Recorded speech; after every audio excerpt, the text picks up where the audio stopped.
Hello, good morning India. Daily current affair सुबह 8 बजे। General science सुबह 9 बजे। मैथ्स मैजिक शाम 5 बजे।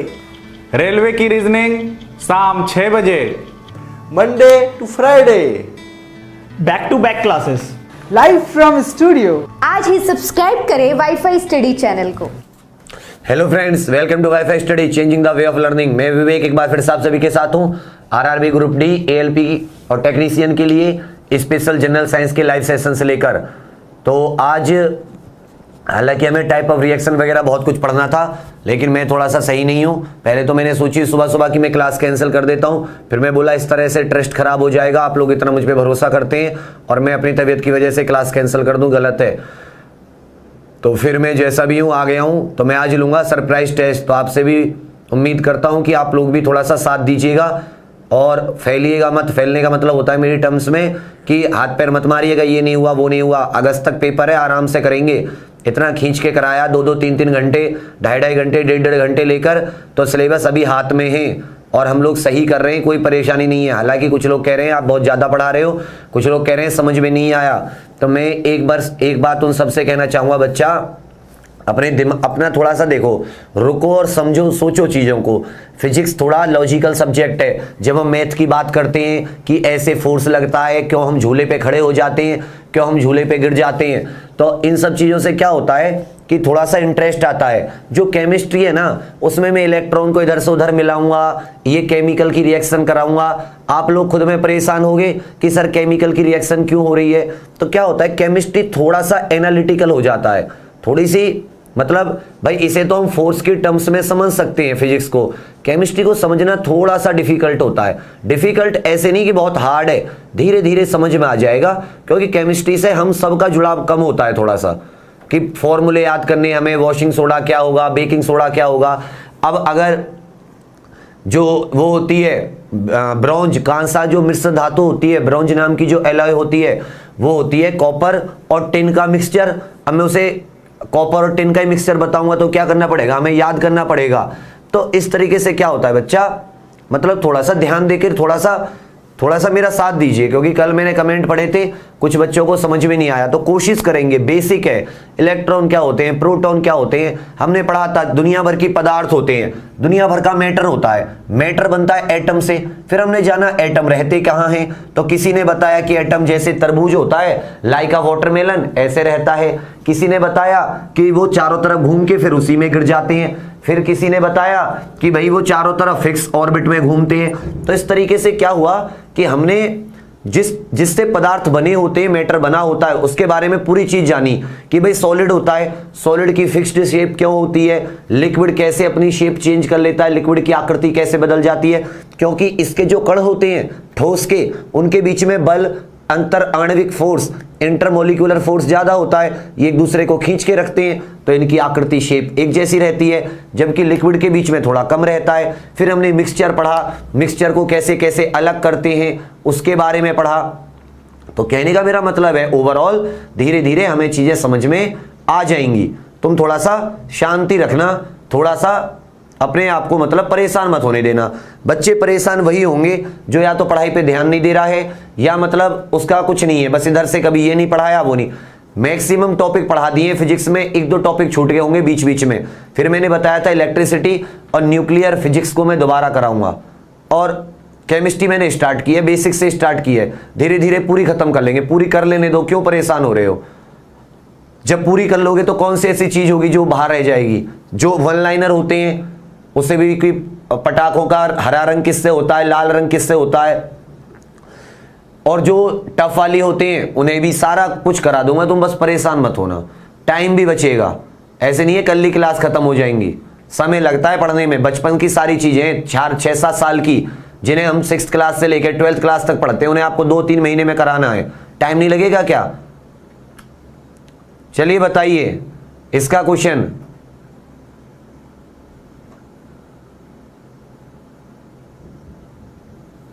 चलिए बताइए, शाबाश। क्वेश्चन है, किसी पदार्थ में मुक्त डैश उसे विद्युत का सुचालक बताती है। Free dash makes a substance good conductor of electricity. किसके होने से? जो पदार्थ होते हैं वो अच्छे वाहक होते हैं, गुड कंडक्टर्स ऑफ इलेक्ट्रिसिटी होते हैं। शाबाश शाबाश, आंसर दीजिए बच्चे अब। बहुत अच्छे, वेरी गुड। हाँ, अगस्त में होगा पेपर, अगस्त से यार। 2.5 करोड़ फॉर्म, कौन सी ऐसी कंपनी है 2.5 करोड़ लोगों को सारे सेंटर कंप्यूटर का इंतजाम कर लेगी? कम से कम 2 महीने पेपर चलेगा। बहुत अच्छे, शाबाश।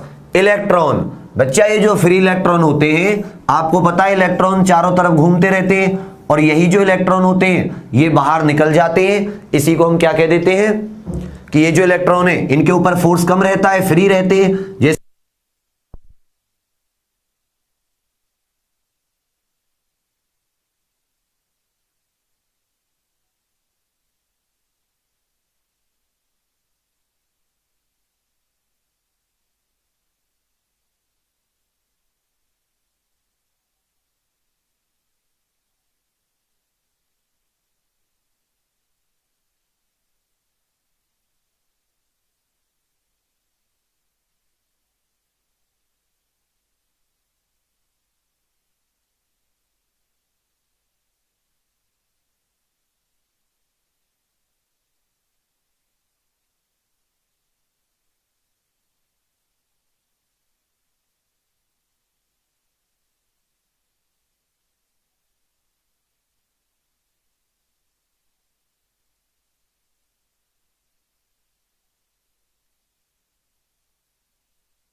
एक मिनट,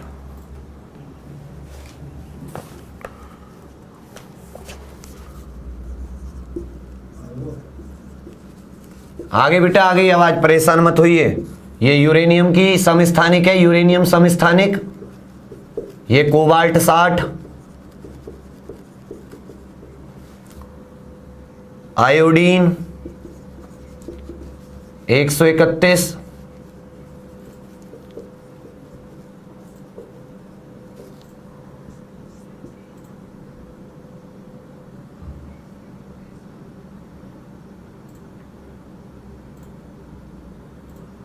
सोडियम,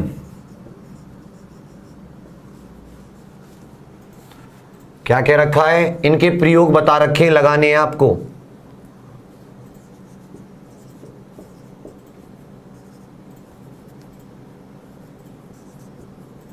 न्यूक्लियर फ्यूल, परमाणु ईंधन, परमाणु ईंधन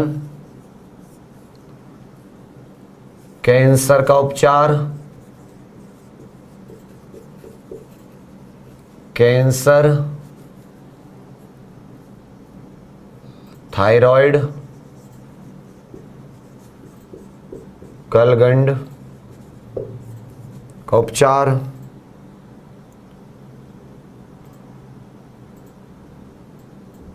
ब्लड सर्कुलेशन, ब्लड सर्कुलेशन, रुधिर संचार,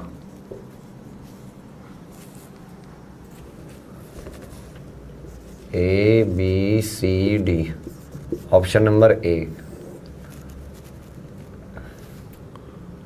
3 2 1 4,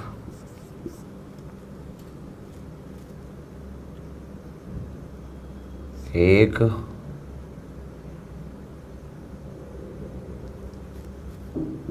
चार, 1 2 3,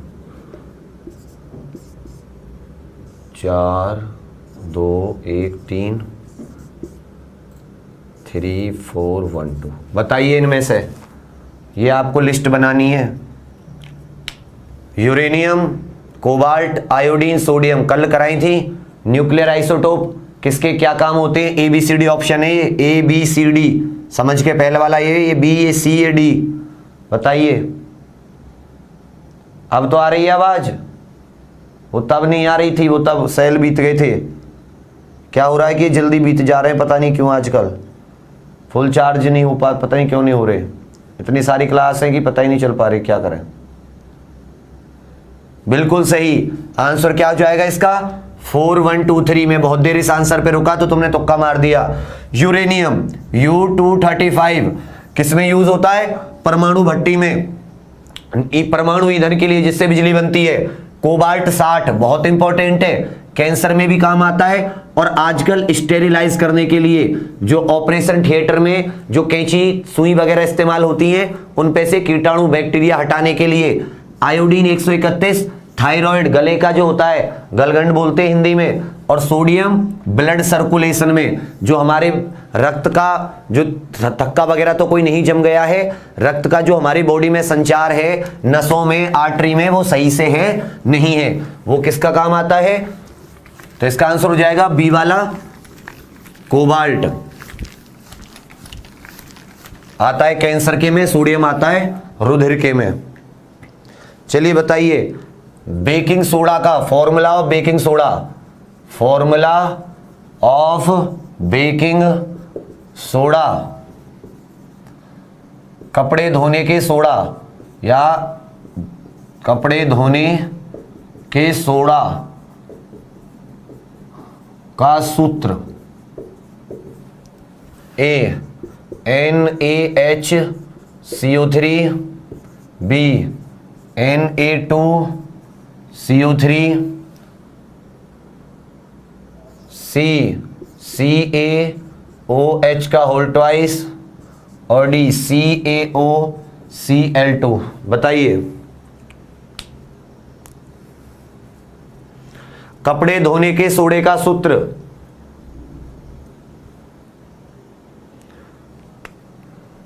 चाहो तो इसमें आप 10H2O भी ले सकते हो, ऐसा कोई फर्क नहीं है। वाटर ऑफ क्रिस्टलाइजेशन बोलते हैं उसे, नहीं भी रहेगा तो भी आपका फॉर्मूला सही होना चाहिए। बिल्कुल सही बेटा, sodium carbonate, sodium carbonate decahydrate बोलते हैं इसको, क्योंकि इसमें ये जो 10 होते हैं ना, जिसके पीछे 7H2O, 5H2O या जैसे 2H2O लगा रहता है, ये वाटर ऑफ क्रिस्टलाइजेशन होते हैं। जब इसको गर्म करते हैं तो ये उड़ जाता है, और जब इसको बनाते हैं, पानी मिलाते हैं, तब इसमें इतना पानी के मॉलिक्यूल आ जाते हैं। सोडियम कार्बोनेट Na2CO3, ये जो है ये होता है बेकिंग सोडा। ये क्या होता है? Baking soda, baking soda. और अगर इस बेकिंग सोडा में हम कुछ खाने वाला एसिड मिला देते हैं, जैसे टार्टरिक एसिड, टार्टरिक एसिड क्या होता है? खाने वाला एसिड होता है।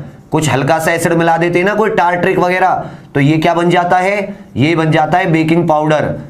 क्या बन जाता है? बेकिंग पाउडर, जो हम अपने घरों में खाना पकाने में, वो नहीं होता है केक वगैरह बनाने में, या आपने देखा होगा कि जो छोले भटूरे फूलते हैं जिससे, तो भटूरा जो फूलता है ना, भटूरे में जो मिलाते हैं, खाने का सोडा बोल देते हैं घर में मम्मी लोग, बेकिंग पाउडर, वो क्या होता है, बेकिंग सोडा में कुछ टार्ट्रिक एसिड मिला देते हैं, ये कैल्शियम हाइड्रोक्साइड होता है, और ये होता है ब्लीचिंग पाउडर। ये क्या होता है, ब्लीचिंग पाउडर। ये सब फॉर्मूले भी आप लोगों के लिए इंपॉर्टेंट है। ब्लीचिंग पाउडर, शाबाश, ये क्या हो जाता है, ब्लीचिंग पाउडर।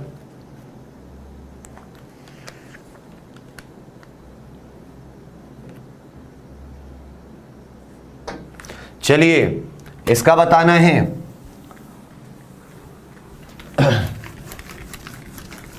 इसको लिख लेना जो अभी बताई है मैंने, किसका कौन सा फॉर्मूला होता है, चलते चलते याद हो जाएंगी चीजें। नेक्स्ट क्वेश्चन कहता है, क्वेश्चन नंबर 4 की permanent hardness of water, permanent hardness of water is due to कि स्थायी कठोरता, जल की स्थायी कठोरता का कारण है, जल की स्थायी कठोरता का कारण है ए कैल्शियम व magnesium,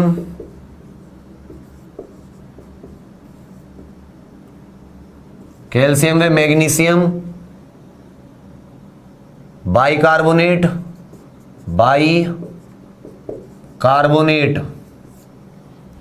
calcium and magnesium bicarbonate.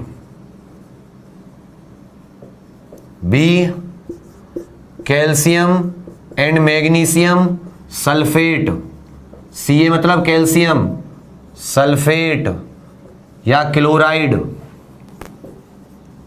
Chlorides.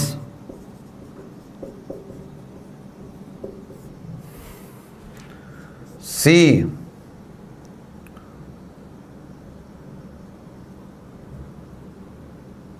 दोनों,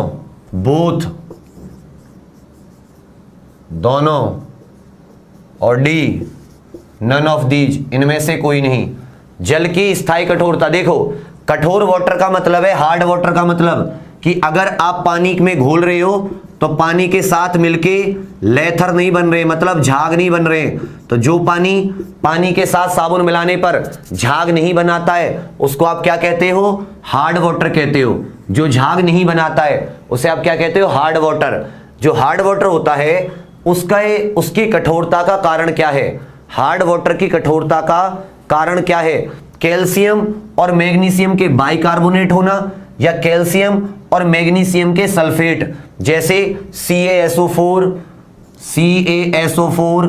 MgSO4 या CaCl2 या MgCl2, ये होते हैं कैल्शियम सल्फेट और कैल्शियम क्लोराइड। तो देखो बच्चा, इसका आंसर हो जाएगा बी, सल्फेट और क्लोराइड होने से कैसा पानी बनता है, हार्ड।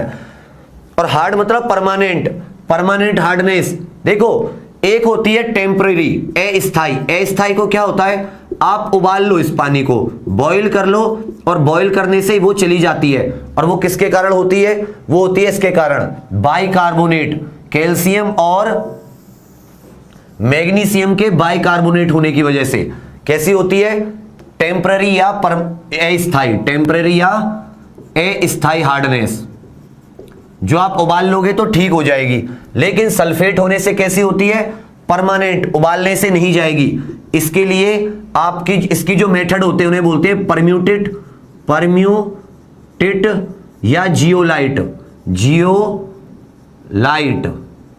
तो ये जियोलाइट जो मेथड होता है ये होता है परमानेंट हार्डनेस को दूर करने के लिए। मैं आप लोगों को एक सलाह दूंगा, एक हमारी CDS की प्लेलिस्ट है, आपको ढूंढ लेना प्लेलिस्ट में जाके, होम पेज पे जो हमारा YouTube चैनल है उस CDS की प्लेलिस्ट में एक एक्सपेक्टेड क्वेश्चन नाम से वीडियो पड़ी है साइंस के 50 expected question, 50 expected question science के, मस्त है। उसे एक बार आज आप लोग देख लेना, क्योंकि आज की क्लास नहीं हुई है तो आप उससे देख लेना उस वीडियो को। आपको बहुत ज्यादा फायदा मिलेगा। उसमें 50 साइंस के क्वेश्चन है, वो आप लोगों के लिए एग्जैक्ट बिल्कुल सही बैठेंगे। उसमें ये सब परमानेंट किससे खत्म करें किससे नहीं करें सब क्लियर है, ठीक है। किससे हटाते हैं? जियोलाइट मेथड से। जियोलाइट मेथड से हम उसे दूर करते हैं।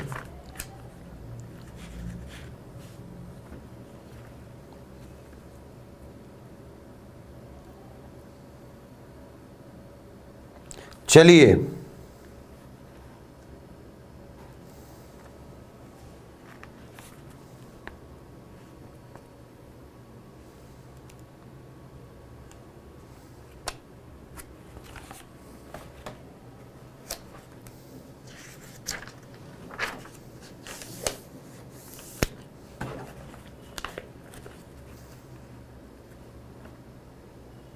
एक सेकेंड।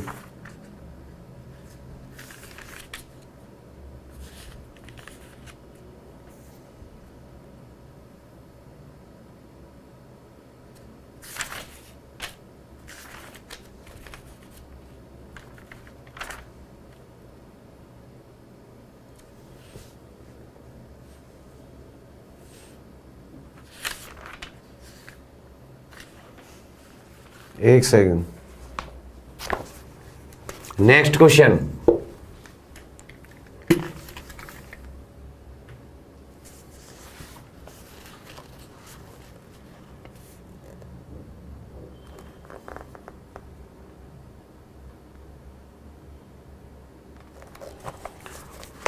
परमाणु रिएक्टर में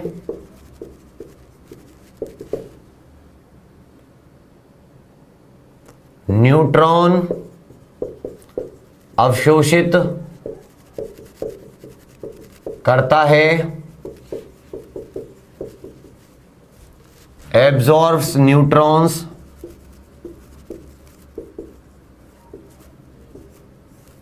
ए इन न्यूक्लियर रिएक्टर। भारी पानी, भारी जल, हैवी वाटर,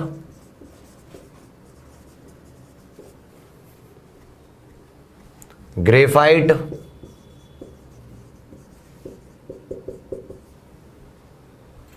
सी वाटर, जल,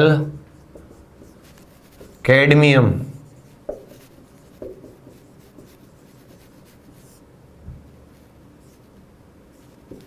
ग्रेफाइट,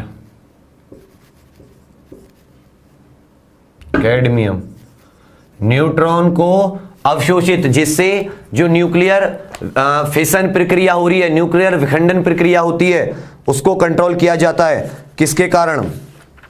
कौन कंट्रोल करता है?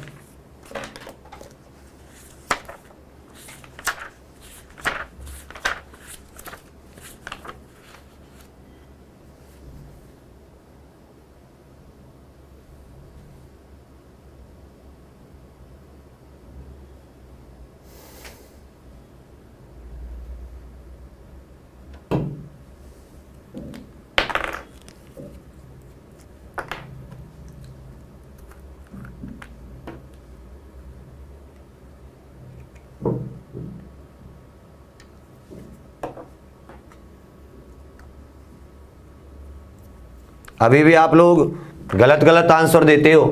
न्यूट्रॉन को एब्जॉर्ब करने की बात की जा रही है, अवशोषित करने की बात। तो कैडमियम और बोरॉन, इनकी छड़ों का इस्तेमाल होता है, बोरॉन और कैडमियम की का। जबकि अगर आपको धीमा करना हो, आपको न्यूट्रॉन को क्या करना हो? स्लो। अगर आपको न्यूट्रॉन को क्या करना हो? स्लो, धीमा करने में और एब्जॉर्ब करने में अंतर है। एब्जॉर्ब मतलब पूरी तरीके से निकाल लेना। 3 न्यूट्रॉन बनते हैं, 3 में से 2 को निकाल लेना पूरी तरीके से। धीमा करने का मतलब है जो एक है उसकी स्पीड को भी स्लो। तो स्लो करने के लिए काम आते हैं हेवी वाटर और ग्रेफाइट। जो हेवी वाटर भारी जल और ग्रेफाइट होता है, इसका काम क्या होता है? स्लो करने के लिए। इसलिए इनको क्या कहा जाता है? मॉड्यूलेटर। इनको क्या कहा जाता है? मंदक, जो स्लो करते हैं न्यूट्रॉन को। तो ये हो गए स्लो। और ये बोरॉन और कैडमियम का काम क्या होता है? ये उसको एब्जॉर्ब करते हैं। और जल और सोडियम वगैरह जो होती है, कूल करने के काम आते हैं, ठंडा करने के काम आते हैं न्यूक्लियर रिएक्टर को। इतने इजी हैं।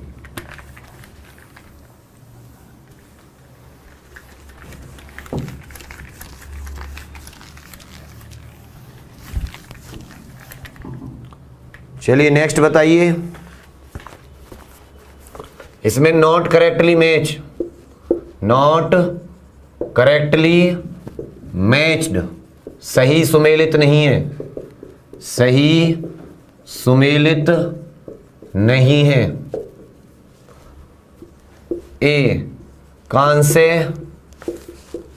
ब्रॉन्ज,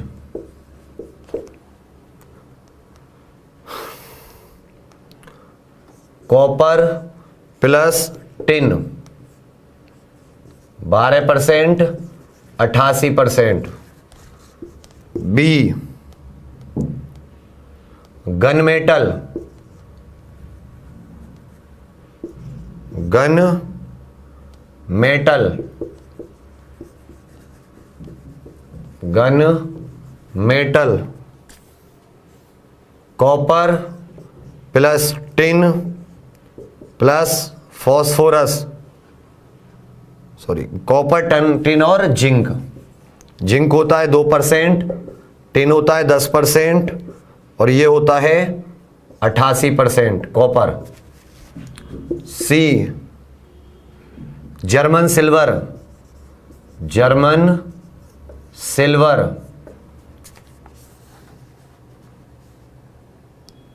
कॉपर जिंक और निकल, कॉपर जिंक और निकल, ये इनके फॉर्मूले लिख दे रहा हूं बस। और डी होता है पीतल, ब्रास, कॉपर प्लस आयरन। सही सुमेलित नहीं है, बताइए फटाफट से।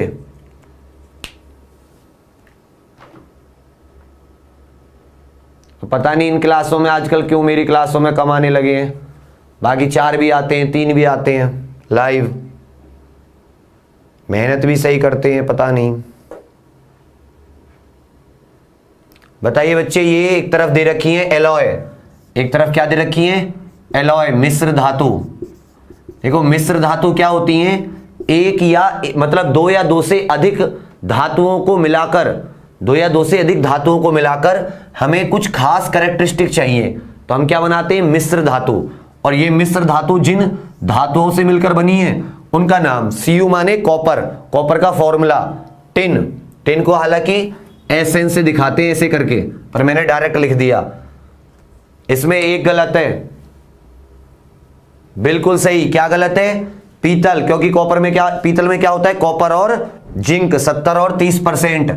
आयरन की जगह यहां पे क्या होना चाहिए था जिंक, ये 30% और ये 70%। बहुत इसमें ज्यादा कंफ्यूज हो जाता है पीतल और उसमें ब्रॉन्ज में, क्योंकि ब्रॉन्ज में क्या होता है कॉपर और टिन।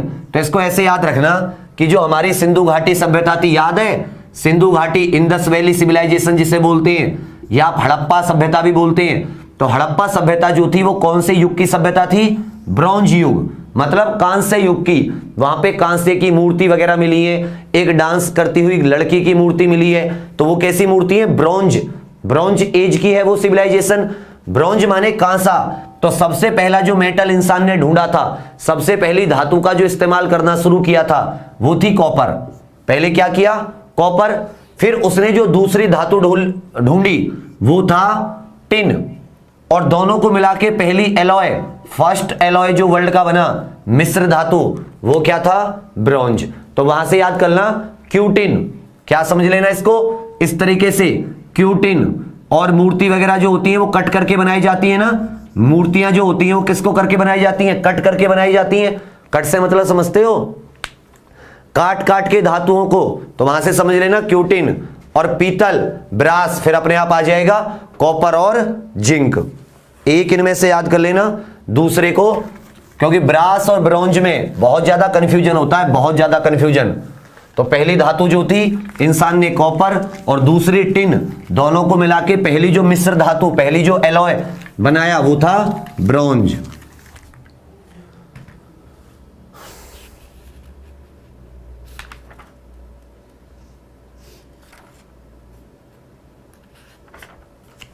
चलिए एक सेकंड,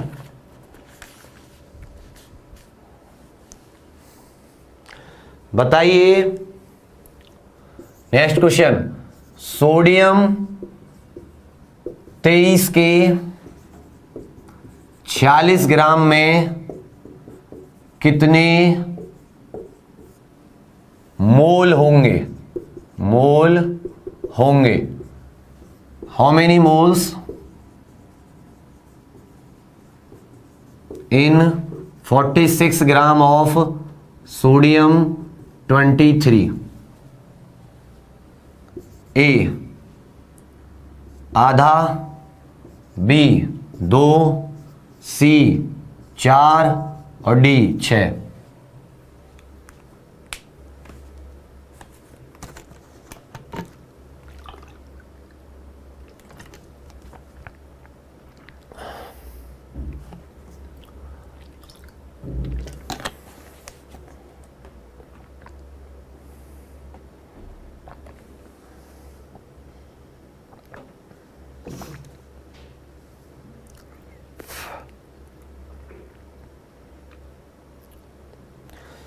भाई आ जाया करो यार हमारी में भी, क्लास में तुम लोग लाइव, फिर वो दिक्कत होती है थोड़ी सी हमें। बताइए। बिल्कुल सही बेटा, मैंने पहले ही बता दिया, मैंने यहां पे हिंट भी दे दिया।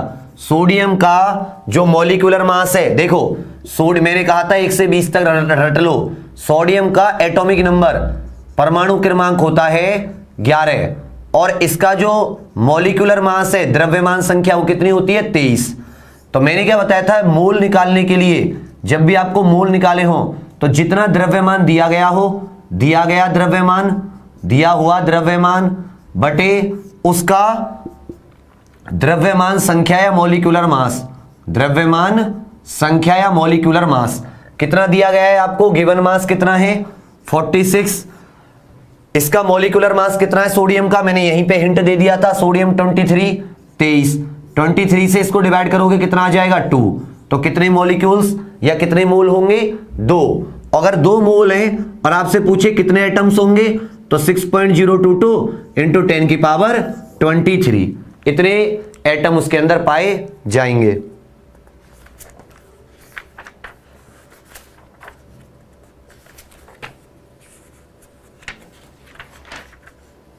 चलिए इसका बताइए। मिक्स है तो कुछ क्वेश्चन बायोलॉजी के दे देते हैं। Not a plant hormone, not a plant hormone, पादप हार्मोन नहीं है, पादप हार्मोन नहीं है। ए गिब्रेलिन,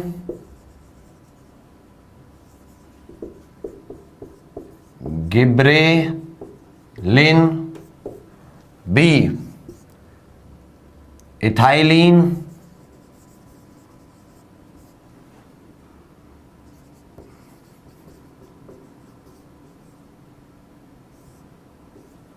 सी ऑक्सिन,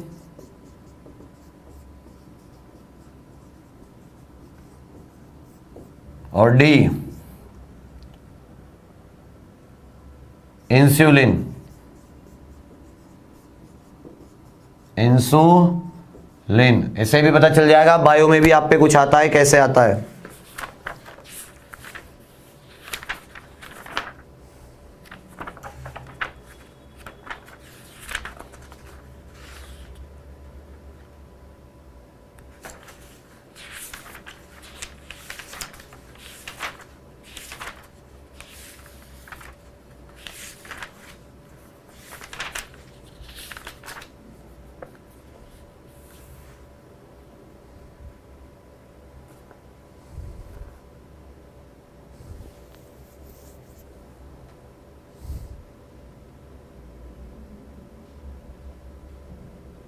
वेरी गुड।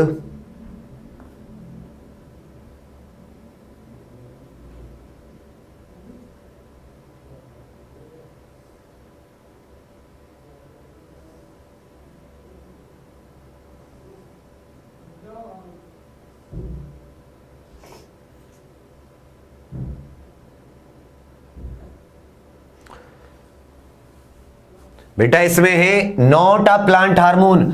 देखो जैसे हमारे शरीर में बहुत से हार्मोन पाए जाते हैं, कोई हमारे खाने को ग्लूकोज कंट्रोल करता है, कोई ग्लूकोज को बढ़ाता है, कोई हमारी लंबाई नियंत्रित करता है, तो ऐसे ही प्लांट के अंदर होते हैं। प्लांट के अंदर गिब्रेलिन पाया जाता है, इथाइलिन पाया जाता है, ऑक्सिन पाया जाता है, इसके अलावा साइटोकाइनिन, इसके अलावा क्या पाया जाता है, साइटोकाइनिन और एब्साइसिक एसिड, एब्साइसिक एसिड। ठीक है, ये 1 2 3 4 5 ये 5 हार्मोन पाए जाते हैं। इंसुलिन कहां पाया जाता है, इंसानों में। ये ग्लूकोज कम ये एनिमल्स में पाया जाता है, हम लोगों में, ह्यूमंस में पाया जाता है, इंसानों में। इसका काम क्या होता है, ग्लूकोज पेनक्रियाज से निकलता है। कहां से निकलता है, पेनक्रियाज।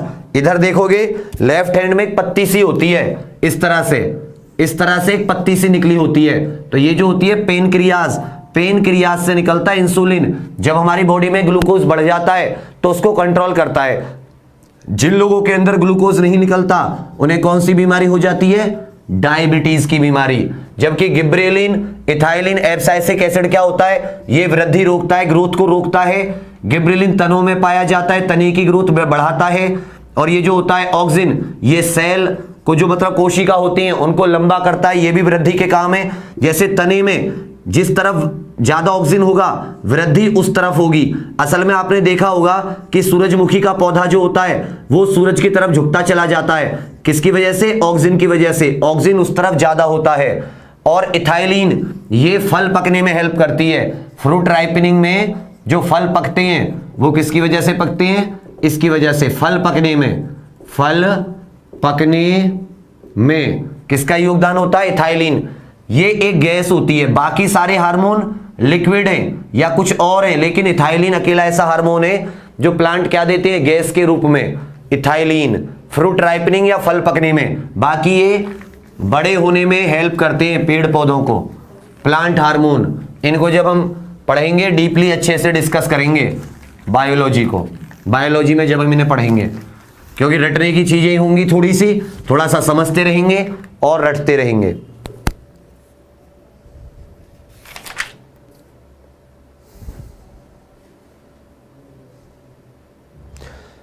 चलिए क्वेश्चन बताइए।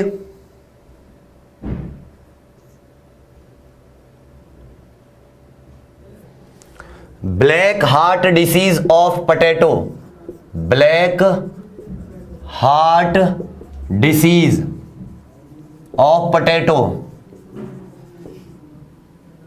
आलू का काला हृदय रोग, काला हृदय रोग किसके कारण होता है। ए, ऑक्सीजन की कमी से, lack of oxygen, lack of nitrogen, nitrogen की कमी से। ऑप्शन नंबर सी,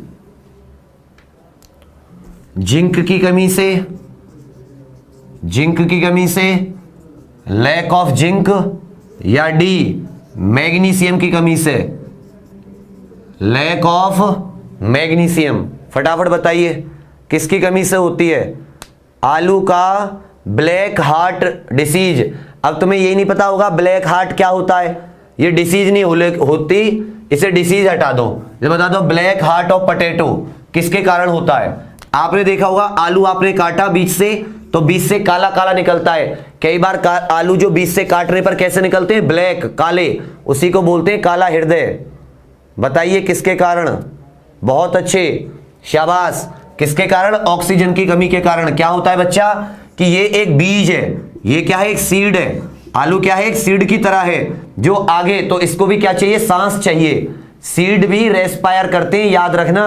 अगर आप बोरी में बीज को बंद कर दोगे तो उसमें भी रेस्पिरेशन होता है, उसमें भी श्वसन होता है। तो जब हम आलू को, पोटैटो को कोल्ड स्टोर में रख देते हैं, कहां रख देते हैं, कोल्ड स्टोर वगैरह में बहुत दिनों के लिए, तो वहां पे ऑक्सीजन की हो जाती है कमी कोल्ड स्टोर में रखने पे। और ऑक्सीजन की कमी से आलू के अंदर ब्लैक ब्लैक बीच में आ जाता है, जिसे क्या कहते हैं, आलू का ब्लैक हार्ट रोग। क्लियर है, ब्लैक हार्ट रोग कह लो, या आलू का काला हृदय। जो अगर अंदर से काटोगे आलू तो कैसे निकलते हैं, ब्लैक। किसकी कमी के कारण, ऑक्सीजन की कमी के कारण। क्यों? क्योंकि जो कोल्ड स्टोर वगैरह होते हैं उनमें रखने पर ऑक्सीजन की कमी हो जाती है।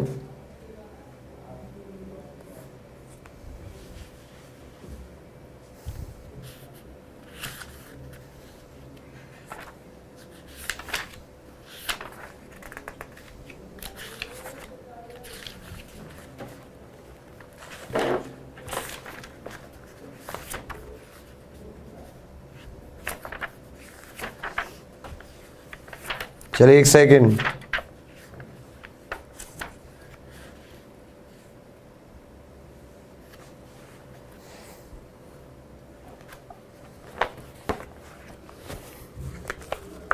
Next, magnesium. मैग्नीशियम निम्न में से किसका संघटक है?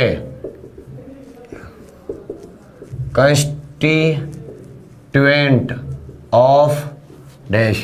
ए क्लोरोफिल, क्लोरोफिल,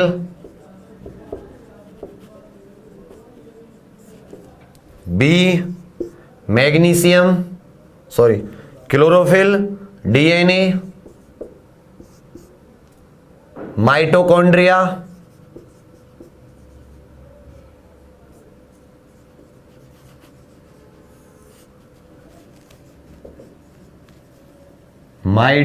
माइटोकॉन्ड्रिया, और डी राइबोसोम। राइबोसोम। कभी किसी ने पहले थोड़ी सी बायोलॉजी पढ़ी होगी तो ये सारी की सारी जो टर्म्स लिखी हुई हैं, क्या क्लोरोफिल, क्या डीएनए, क्या माइटोकॉन्ड्रिया, क्या राइबोसोम, इन सब का कुछ ना कुछ आता होगा। किसमें पाई जाती है? मैग्नीशियम। इनमें से मैग्नीशियम किसमें पाई जाती है? लाइक कर देना मन हो तो।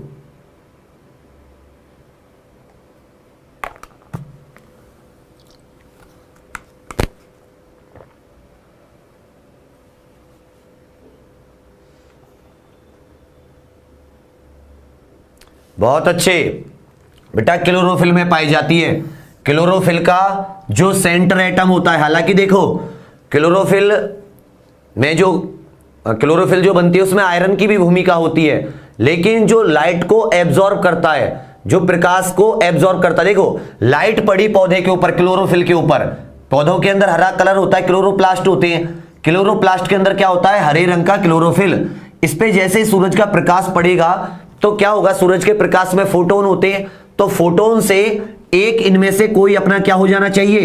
एक्साइट हो जाना चाहिए, एक्साइटेड रूप में आ जाना चाहिए। पढ़ाया है ना मैंने कि जब हम किसी चीज पर, मेटल पर कोई फोटोन डालते हैं तो वो एक्साइट हो जाता है। तो इसी तरह उस एक्साइटेशन के लिए जो सेंट्रल एटम होता है, केंद्रीय परमाणु, वो होता है मैग्नीशियम। तो मैग्नीशियम किसमें पाया जाता है? क्लोरोफिल। बाकी डीएनए तो हमारा हेरिडिटरी इंफॉर्मेशन या क्या कह सकते हैं, अनुवांशिकी के लिए होता है। सारी कैसे सेल बनने, कैसे सेल नहीं बनने, सारा कौन कंट्रोल करता है? DNA. Mitochondria power house, energy बनती है, सेल्यूलर रेस्पिरेशन होता है। और राइबोसोम ये क्या होती है? Protein factory. प्रोटीन बनने का काम कहां होता है? राइबोसोम। सेल के अंदर होती है ये तीनों कहां पाई जाती है? सेल के अंदर। हालांकि ये भी सेल के अंदर, लेकिन किसमें पाई जाती है? पेड़ पौधों में।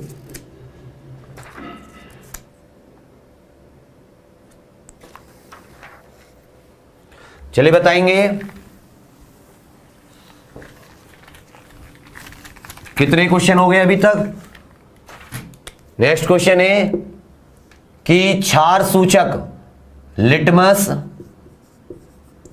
अम्ल क्षार सूचक, अम्ल क्षार सूचक किससे प्राप्त होता है? किससे प्राप्त होता है? Litmus is obtained from dash A bacteria, जीवाणु, बी वायरस, विषाणु, सी लाइकन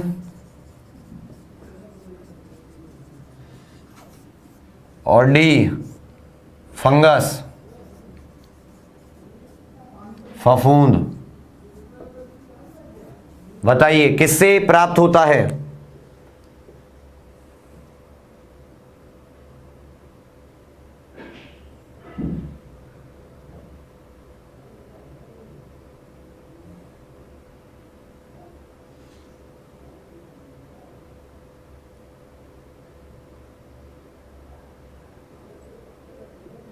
बहुत अच्छे, बहुत अच्छे। लिटमस पेपर बेटा आपने देखा होगा लेबोरेटरी में 9वीं 10वीं क्लास में, एक लाल रंग का होता था, एक नीले रंग का। जब नीला लाल बन जाता था, ब्लू रेड, तो एक बार बताओ रेड किसका साइन होता है? डेंजर का। और खतरे से आपको अगर सिंपल भाषा में कहें तो आप खतरा किससे होता है? एसिड से, अम्ल से। एसिड से खतरा होता है ना, डर लगता है ना, एसिड अटैक।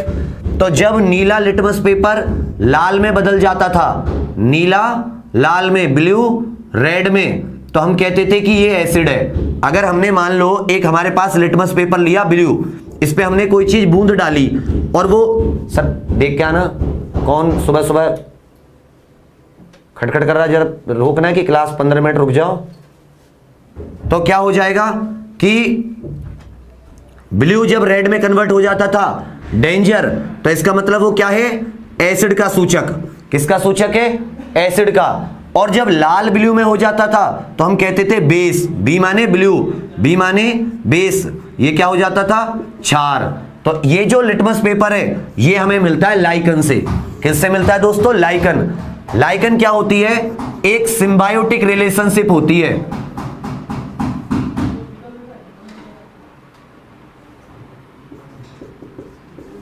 क्या होती है? सिम्बायोटिक रिलेशनशिप होती है। किसकी? फंगस की और एल्गी की। फंगस और एल्गी, फफूंद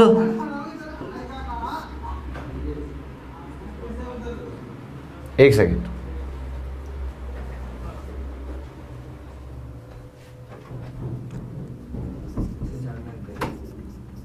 फफूंद एंड शैवाल, फंगस एंड एल्गी की। देखो इसमें क्या होता है?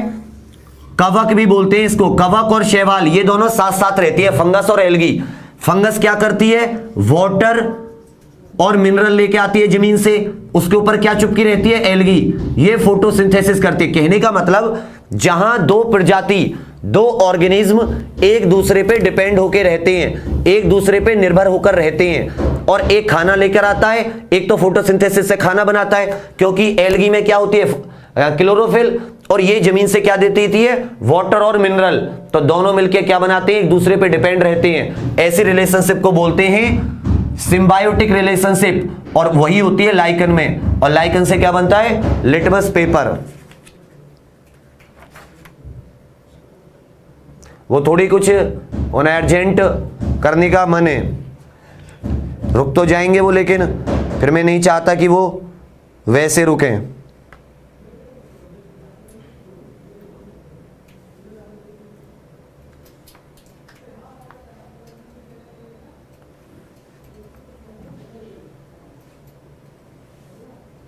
चलिए बताइए,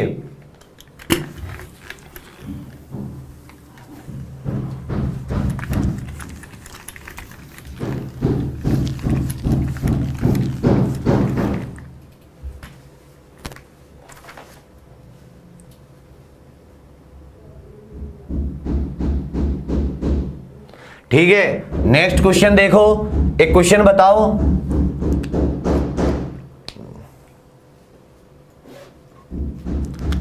ईस्ट मिलाने पर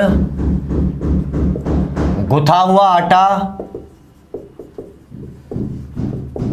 ऊपर उठ जाता है, ऊपर उठ जाता है, मतलब राइज ऑफ,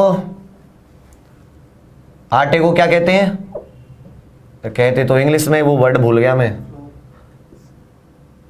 नहीं उसका आटा, गुथा हुआ आटा। हिंदी बत इंग्लिश बता देना इसकी गुथे हुए आटे की। A due to temperature, due to rise in temperature, ताप में वृद्धि, ताप में वृद्धि,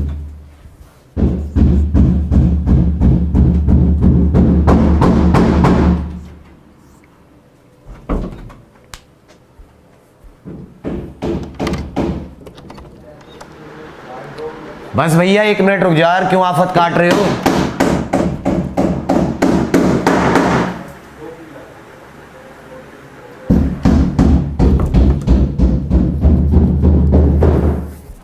भैया ही ना मान रहे।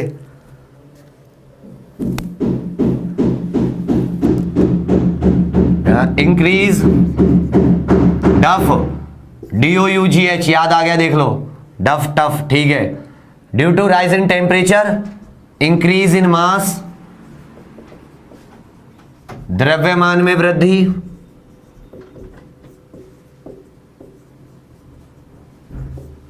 इष्ट कोशिकाओं में वृद्धि, इष्ट कोशिकाओं में वृद्धि, rise in yeast cells due to carbon dioxide, carbon dioxide निकलने के कारण।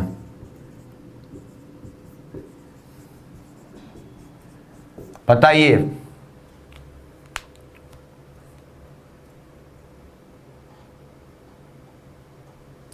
भाई यार तुम लोग हमारी क्लास में भी आ जाया करो, जितने भी लोग बाद में देख रहे हो, क्योंकि तुम बाकी क्लासों में आ जा रहे हो। रीजनिंग और मैथ की में हमसे तुम्हें इतनी शर्म है, करंट अफेयर में भी आ जा रहे हो। थोड़ा हम कल से क्रीम व्रीम लगा के आएंगे अगर तुम लोग कहो तो। DO तो लगा के आते हैं, तुम तक महक नहीं पहुंचती, वो बात अलग है। चलो देखो, ईस्ट मिला देते हैं, ठीक है। ईस्ट क्या होती है? एक फंगस। ईस्ट क्या होती है? एक फंगस होती है, ठीक है, कवक। जब हम ईस्ट मिला देते हैं आटे में तो क्या होता है कि ईस्ट फर्मेंट करती है। क्या करती है? फर्मेंटेशन होता है, किण्वन होता है। हिंदी में क्या कहें तो किण्वन। और ईस्ट जब किण्वन करती है तो क्या निकलती है? कार्बन डाइऑक्साइड गैस निकलती है। क्या निकलती है? Carbon dioxide. अब कार्बन डाइऑक्साइड गैस निकल रही है तो उसे निकलने के लिए वो फैलेगी, एक्सपेंड होगी, उसे निकलने के लिए रास्ता चाहिए। जब उसे निकलने के लिए रास्ता चाहिए तो वो क्या करेगी? आटा अपने आप ऊपर ऊपर बढ़ जाएगा। ना सिर्फ आटा, केक, डो, ढोकला, ढोकला होते हैं ना गुजराती, ढोकला वोकला जो बनते हैं वो सब भी किसके कारण बनते हैं? कार्बन डाइऑक्साइड ऊपर राइज होती है उसके कारण। तो और आपने देखा होगा केक में, पेस्ट्री में क्या होते हैं कि छोटे छोटे छेद हो जाते हैं, वो भी कार्बन डाइऑक्साइड निकलती है उसी के कारण। और दूसरा जो बेकिंग सोडा बताया था मैंने, बेकिंग पाउडर बताया बनाया था, उसका काम भी यही होता है। वो भी क्या करता है कि जब मान लो ईस्ट मत मिलाओ, ईस्ट की जगह आप क्या करो? बेकिंग पाउडर मिला दो, इसको गर्म करेंगे तब भी कौन सी गैस निकलेगी? Carbon dioxide. उसके कारण भी क्या होता है? ये उसमें से ऊपर ऊपर उसका राइज हो जाता है, थोड़ा वो फ्लफी हो जाता है। थोड़ा वो कैसा हो जाएगा? फ्लफी, ठीक है ना? बिल्कुल सही, शाबाश। ये भी क्वेश्चन आता है, आया हुआ है ये।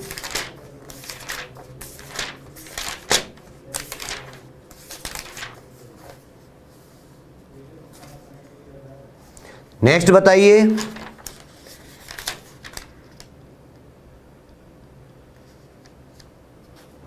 देखना कितना अच्छा क्वेश्चन है। ये मिक्स ले लिया मैंने आप पे, कितना आता है? सारे आरआरबी के क्वेश्चन आए हुए जो रेलवे रिक्रूटमेंट बोर्ड कहीं ना कहीं पूछता है। कौन से पौधों में नाइट्रोजन स्थायीकरण की क्षमता होती है? नाइट्रोजन फिक्सेशन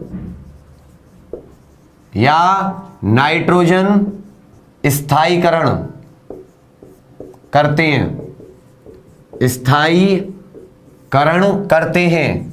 ए चना एवं गेहूं, चना व गेहूं, मक्का एवं गन्ना, मक्का व गन्ना, मेज एंड शुगर केन।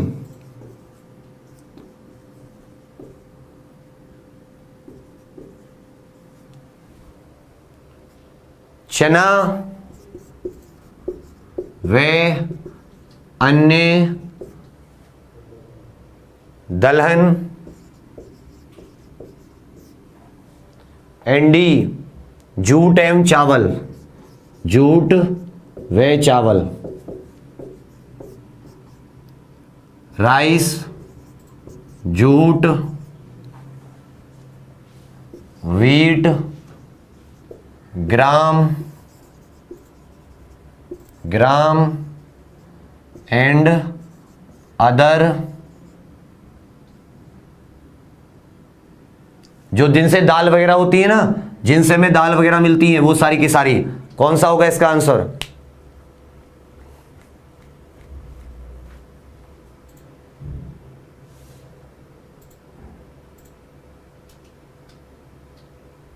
बिल्कुल सही, सी। जो दाल वगैरह होती है ना, चाहे वो अरहर की दाल हो, मसूर, चने, इन सब की जो जड़ होती हैं, इन सब की जो जड़ होती हैं, उन पे गांठ पड़ी रहती है। कैसी पड़ी रहती है? गांठ।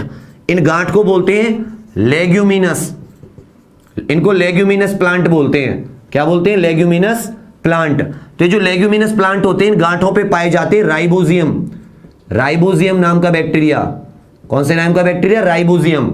ये जो राइबोजियम नाम का बैक्टीरिया है, इसकी खासियत होती है कि ये जो एटमॉस्फेयर, वातावरण की नाइट्रोजन होती है, उसको नाइट्रेट में कन्वर्ट करके किसको दे देता है? पेड़ पौधों को दे देता है। इसीलिए इनमें आपको नाइट्रोजन वाला खाद लगाने की जरूरत नहीं होती। पल्सेस बोलते हैं, अदर पल्सेस, दाल वगैरह जो होती हैं, इनमें आपको खाद, नाइट्रोजन वाला खाद लगाने की जरूरत क्यों नहीं होती? क्योंकि जो वातावरण में मौजूद नाइट्रोजन है, उसी को ये बैक्टीरिया किस में बदल देता है? इनको नाइट्रेट वगैरह बना के पेड़ पौधों को दे देता है। इसलिए कहा जाता है कि दो फसल के बाद में दो फसल के बीच में हमें एक दलहनी फसल बो देनी चाहिए, क्योंकि दलहनी फसल क्या होती है? नाइट्रोजन फिक्स कर देती है, थोड़ी सी जमीन के अंदर नाइट्रोजन खेत में दे देती है, क्योंकि उसके अंदर कौन सा बैक्टीरिया पाया जाता है? राइबोजियम नाम का बैक्टीरिया। आज के लिए कितने क्वेश्चन हो गए? क्वेश्चन हो गए होंगे 12 या 13। तो मेरे अनुसार, जितना भी मेरे में आज दम था, उसके अनुसार तो मैंने काफी कोशिश की है लिख लिख के हाथ से कराने की। ये एक तरीके का मिक्स टेस्ट था, ठीक है। तो ये जो मिक्स टेस्ट है, इसके बारे में मुझे स्कोर जरूर बताइएगा, क्वेश्चन कैसे थे ये। और प्लीज आप लोग ज्यादा से ज्यादा कमेंट किया कीजिए। आप कमेंट करोगे, अच्छी बुरी कोई बात नहीं, कमेंट करोगे तो मुझे पता चलता रहता है। कमेंट को मैं देखता हूं, लाइक करता हूं, जो कोई क्वेश्चन पूछता है उसका जवाब भी देने की कोशिश करता हूं जितना भी समय मिलता है। स्कोर बता दीजिएगा और लाइक और शेयर जरूर कर दीजिएगा। और एक और बात बहुत अच्छी सी दोस्तों, साथियों, आप लोग है ना यार, लाइव में आया करो हमारे लिए भी, लाइव में। और नहीं आना तो बता दो कि सर अब हम नहीं आएंगे। यार केमिस्ट्री भी वैसी ही है जैसी फिजिक्स है, वो भी आपको पढ़नी जरूरी है पूरी की पूरी। मैंने क्या कहा, इस बार यार इतनी सारी वैकेंसी है, 90,000 के लगभग। आप बिल्कुल तैयार होके जाओ एकदम। और इसलिए ये जो ज्यादा पढ़ा रहा हूं ना मैं सिर्फ इंपॉर्टेंट भी करा सकता हूं कि यार ये कर लो, और आए ना आए उससे मैं नहीं कह सकता, इंपॉर्टेंट है। बट मैं चाहता हूं कि आप पूरी तरीके से, पूर्ण तैयार, कंप्लीट एकदम रेडी होके बैठो।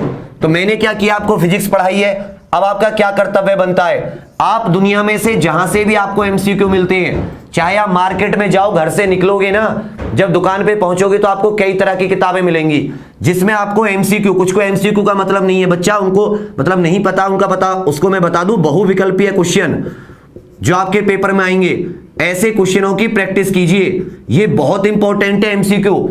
फिजिक्स के दुनिया में कहीं भी आए हो, आईएएस में आए हो, आरआरबी में आए हो, क्योंकि साइंस का क्वेश्चन का पता नहीं होता कहां से आ जाए, या किसी एसएससी ने पूछे हो या कहीं और आए हो। आप सबकी प्रैक्टिस करो डेली। जो टॉपिक कमजोर आ रहा है उसको 2 से 3 बार पढ़ो, कुछ खुद से, कुछ वीडियो से। मैं गारंटी बता रहा हूं, फिजिक्स स्ट्रॉन्ग, केमिस्ट्री मेरे साथ साथ करते चलो। इस बार पेपर में कंप्लीट तैयार होकर बैठो। भारत के 90,000 से 1 से 1.5 लाख बच्चे ही सीरियस होकर तैयारी कर रहे हैं, बाकी सब इधर से उधर गड़बड़ करेंगे। तो आप लोगों के पास बहुत अच्छा मौका है, एएलपी, ग्रुप डी या टेक्नीशियन या जो भी आप एग्जाम दे रहे हो उसमें आने का। ये मैं भरोसे के साथ कह रहा हूं। तो आप भी प्लीज कमेंट, स्कोर बताना, लाइक शेयर करना मत भूलना। और 14 क्वेश्चन में 14 क्वेश्चन के लगभग हुए हैं, तो अच्छे हुए, ज्यादा बुरे भी नहीं हुए, 14-15। Thank you. कल मिलेंगे सेम टाइम और कल फिर हम लोग अपनी केमिस्ट्री के टॉपिक्स को आगे करेंगे। क्लियर है बच्चा? ख्याल रखिएगा अपना तब तक के लिए। और आप लोग आते हैं इतने ज़्यादा, इतना भी, वो भी बहुत बहुत बहुत धन्यवाद। Thank you. जय हिंद।